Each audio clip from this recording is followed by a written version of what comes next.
G'day dudes and dudettes, Taz Tiger Gaming here playing Sheltered. This first video of the Let's Play gameplay playlist will be more of an introduction style video, and then we'll get in and take the game full steam ahead. So let's take it out for a spin around the block and see what she's got under the hood. Let's get started.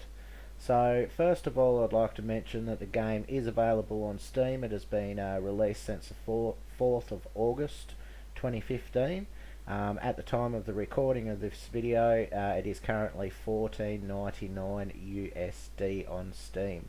So we'll go through the menu option and have a quick look here. So we have options first, basic control setup here, resolution, full screen, windowed, your music, your sound effects, all this is working. Your controls for the game, very basic at the moment, but they're there to have a look at.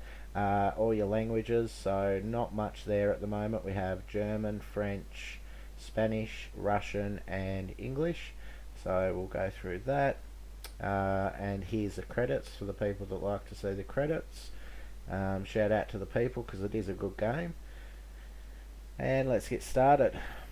So we can see here that I do have a family already. It's not the first time I've played this game. I've had 3 runs at it so far. The first time I got up to about day 20. Then the second round was day 40. And the third round here is continuing and still going at 108. But there is no end game to the actual game at the moment. Not saying that there won't be in the future, but at the moment there is no end game apart from getting everything fully leveled up and built. That is basically the end of the game. So with our Let's Play, I've decided that I'm going to run the 4 family members at the start, and if any of those family members die, that's going to be the end of the Let's Play. Or if we get all the way to the end and get everything leveled up, then that will be the end of the Let's Play gameplay video as well. So we're going to go down here and go into slot 3 and start a new family. Okay, so we have lots of different settings here. You can choose gender, type. The first 2 characters that you select is going to be basically the parents of the family, so mum and dad, and the second 2 will be the children. Now for this episode, we're going to name dad, and we are going to go with a red colour scheme, and the bottom colour will go black. Okay. Skin colour, have a bit of a tan. Hair colour was probably good where it was. Head type's fine, but to show you some of the different ones, so we'll go with a bit of a scruff.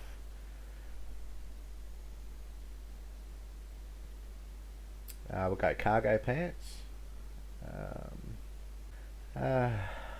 What will we go? We'll go the hoodie. Okay, now down here we have traits. So they describe each one on the wiki.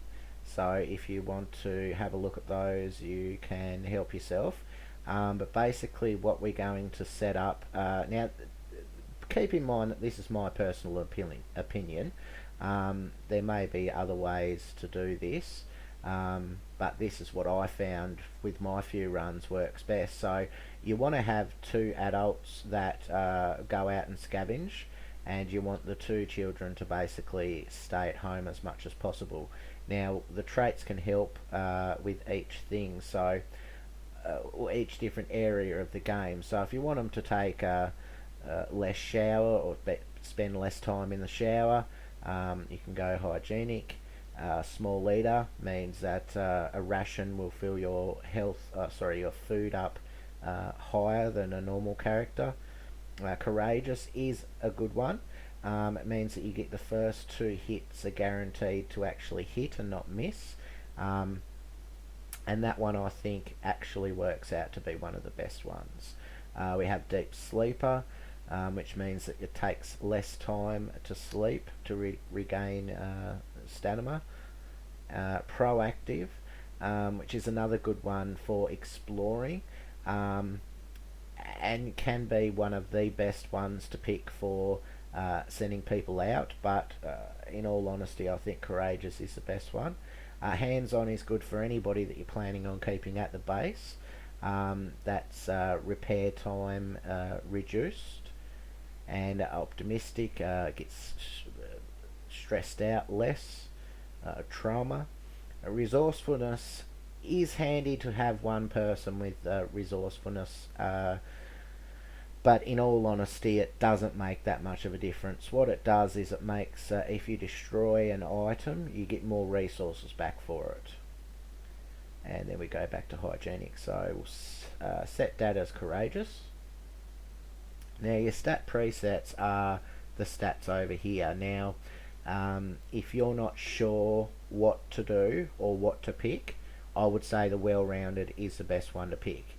You can upgrade charisma and intelligence by successful trades with people and successful discussions with people, or if you successfully recruit somebody.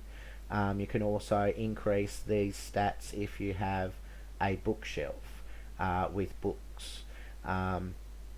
It can take a long time to do so, but that can be leveled up. Perception is leveled up at the end of every trip, so it's basically determined around the amount of locations that you visit per trip. And dexterity and strength is both upgraded at random when fighting in combat is successful, and also training on the boxing bag that you can build in the craft tree as well. So it doesn't matter what you have here at the end of the day, all of them can be upgraded, but what I've found best is to go a higher strength and dexterity for mum and dad that are going to be outside of the shelter for majority of the time, and have high intelligence, charisma and perception for the kids that stay at home, because they don't need strength and dexterity if they're not going outside of the shelter. So basically it's just so you have a well-rounded group. You have two high dexterity and strength, and two kids that have high intellect, charisma and perception, or not really perception, it's more about the top two. Now we don't want violent. Upbringing's the wrong end. Athletic is normally the better one to go there. Even though strength is low, dexterity is important for if you want to escape a fight. Then that being high can help you escape without needing to fight. So again, we'll go into a lot more of this when we go out on our first expedition, but for there I think we have Dad pretty set up, so we'll hit the next button. Top colour will go purple, bottom colour will go black,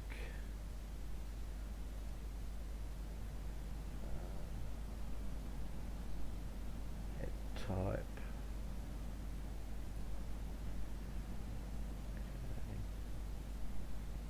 body type, we'll leave the short shorts. Traits, we'll go courageous here as well. No, what we'll do is we'll go proactive just to mix it up a little bit. On my last run I've done both. Courageous. Stats preset is already on athletics, so wonderful. Moving on.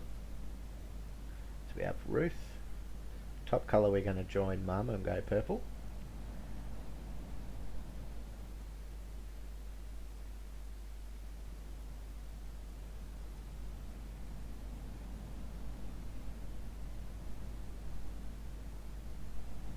Black pants, baggy pants by the looks of it, and we're going to go hands on, and stat preset we're going to pick smarty pants. Okay, so you can see low dexterity and strength, high intelligence, charisma and perception.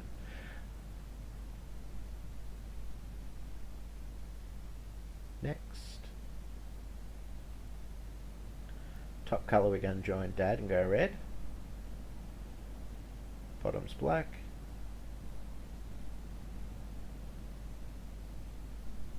We're going to go hands on again.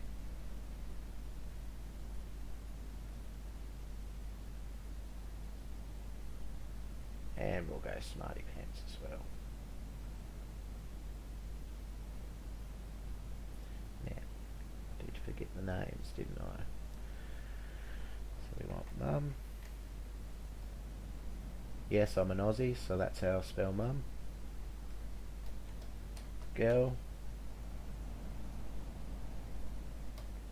Boy. Next. Okay, now you can pick whatever name you want here. We're going to go East Side Crew. With the pet, the dog is cool. I'm not much of a fan of cats in real life, but I do think the cat is a better pick.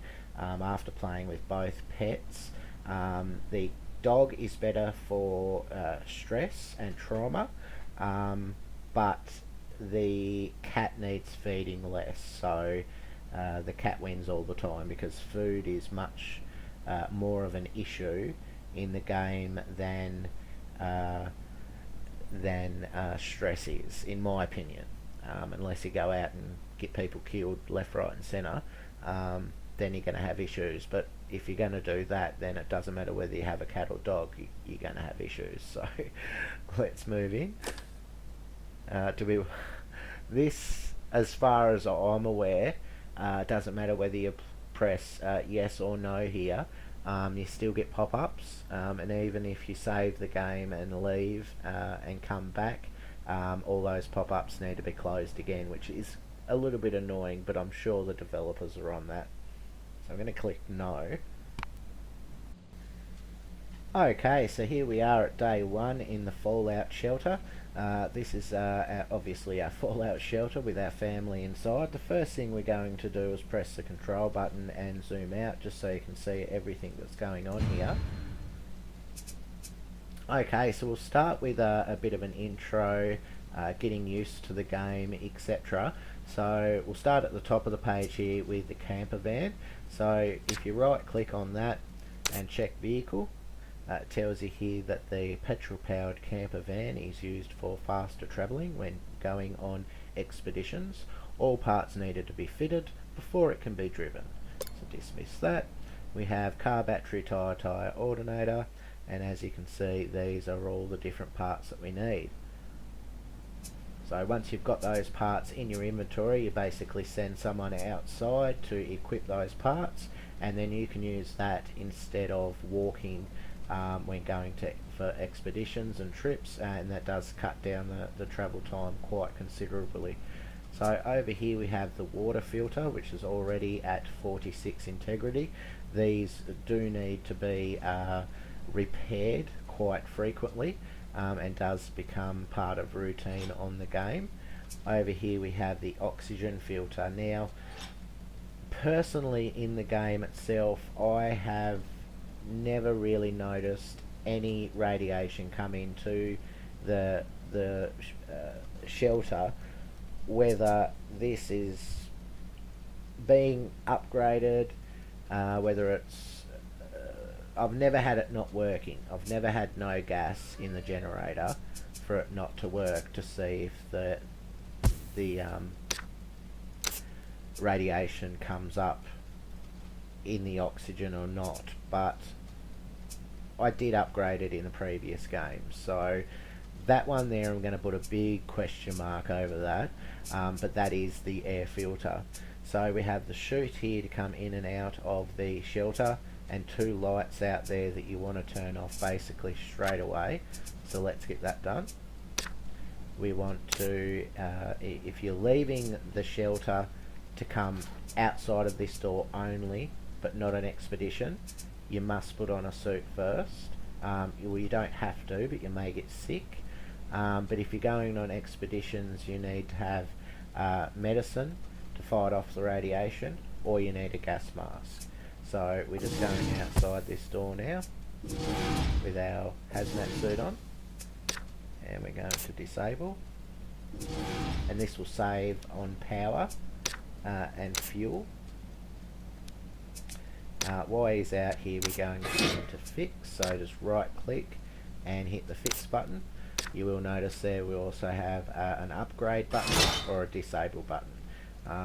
I've never needed to disable the water or air filter ever, so I wouldn't worry about that too much. But if we go into the upgrade, we can see here that it tells you a little bit of information about upgrading in general.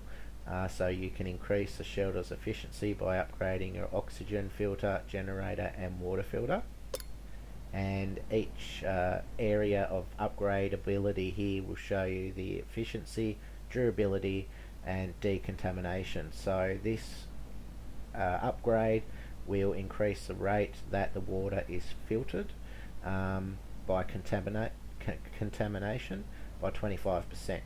That's leveled up 4 times, you have a whole 100% and you get no contaminated water at all. And that is one of the first goals we want to look at. Durability is an end game thing. It's not that hard to whack a hazmat suit on somebody and send them out to do upgrades, so I don't tend to touch that for a fair while into the game. Efficiency is another good one that we want to do reasonably quick, because water for my previous games has been crucial on expeditions and surviving in general, because you seem to need it for absolutely everything. So upgrading these 2 columns is definitely on top of the agenda.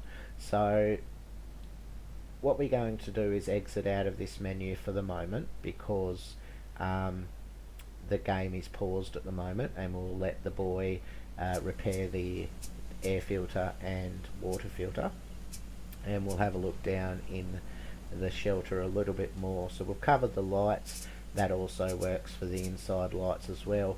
While we're talking about the lights, I'll quickly mention that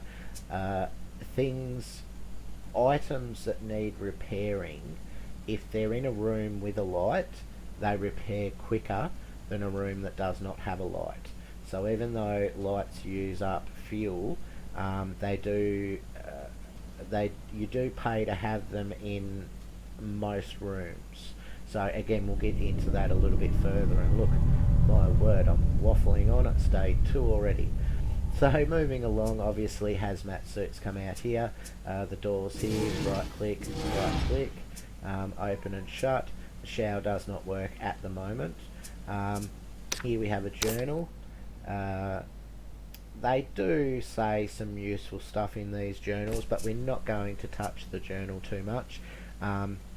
Generally speaking, it just keeps cycling with the stuff that they put in.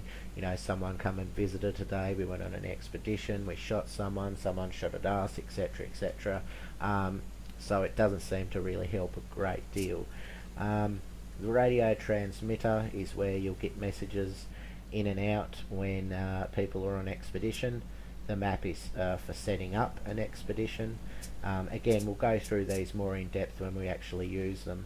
The clipboard here is an integrity report, so if you have a few things built, instead of putting your mouse over each item and seeing if that needs repairing or not, then you can just come in here and have a look at the list and say, hey, we've got to go and repair the generator, she's getting a bit low, so that can be handy. Here is where the cat will be fed, and the cat will sit right next to the bowl and not not be quiet until it's fed, basically. Ladder up and down, they use them by themselves, that's fine. Cat flap to go up and down levels. We have a storage box, a very small one to start off with, as well as a very small pantry. Medicine box for housing certain meds that you may find out on trips that can be useful later on down the track. Again, we'll touch base on that a bit further into the game. We have water butts, which basically collect water from the water generator down to the container or storage unit, which is called a medium water butt. And we have here the generator, again much like the water filter and air filter, that needs repairing as well, so we'll get the girl to fix it. And at the moment it's got 1.5 litres of fuel in it, so that's fine. When that starts getting low, you will need to add more fuel to it. Now, the way we see how much fuel, water and food we have is with this drop down menu here. We'll let the boy back inside as he's knocking at the door impatiently. We'll select the boy and get him to return his suit. Okay, so you can see here that the boy is tired, dad is tired and mum is hungry. So we'll drop down this menu here. We'll touch base on that in just a moment, but we'll go down to this second level that we have here first and just explain the workbench. So the workbench is basically where you do most of your crafting for new items, etc. Okay, so we have here that tier 1, tier 2, tier 3, tier 4 and special. We only have tier 1 unlocked at the moment because we only have a level 1 workbench. As we upgrade the workbench, we'll have access to newer and better items. So one of the first things that you want to do when you start the game, and I know I'm on day 2 already from explaining some of the basis of the game, but the first thing that you really want to do as soon as you start the game is get someone to come down and upgrade the workbench to the first level, which opens the second lot of craftable items. The next thing that you want to do is basically build a bed or sleeping quarters, because as you can see, some of these guys are starting to get quite sleepy. So we'll get the girl onto that and we'll just build a basic sleeping bag to start with, and we'll just pop that straight there. It doesn't really matter where you place things because you can move them later on down the track if you wish to do so. Now as you can see over the head of the characters, we have some flashing icons. Dad's thirsty at the moment, so we'll give Dad a drink. Girl's thirsty, drink. Mum's hungry, food.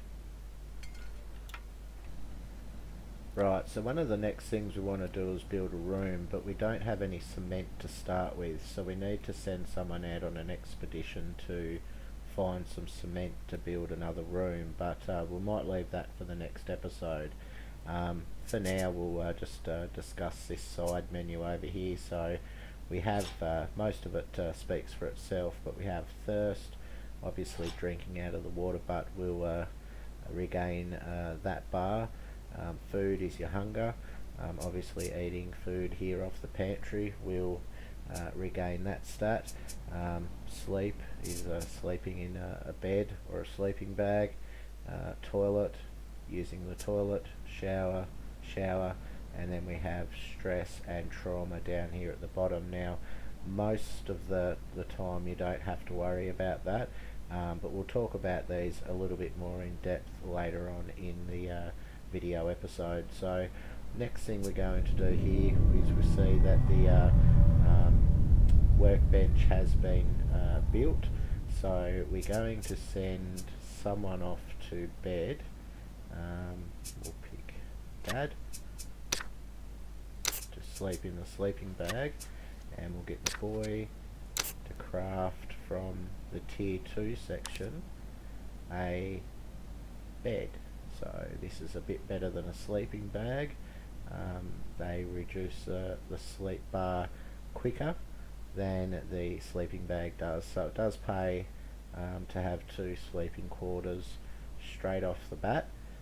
So we'll place one of those down in just a moment, but first we'll make a little bit of room. Now to move the items in the shelter around, we just right click on the workbench and rearrange shelter. So we'll move these boxes down here in the pantry, medicine cabinet, and the water butt will leave, and then press space to confirm the moves. Control again to zoom out. Craft item, tier 2, and a bed. Now this does need quite a few items, but does pay to build it straight out of the gate, as I mentioned. And we'll place that there. So as soon as that's built, we'll send someone else off to bed, and then we'll call it quits for this episode. I'll go and get the video rendered and start on episode 2. So I hope you've enjoyed the video. If you have, give us a like or subscribe. Keep tuned for future video episodes. Once I've completed Sheltered, we are going to move on to a few different games, so stay tuned and we'll see you next time. Taz Tiger out.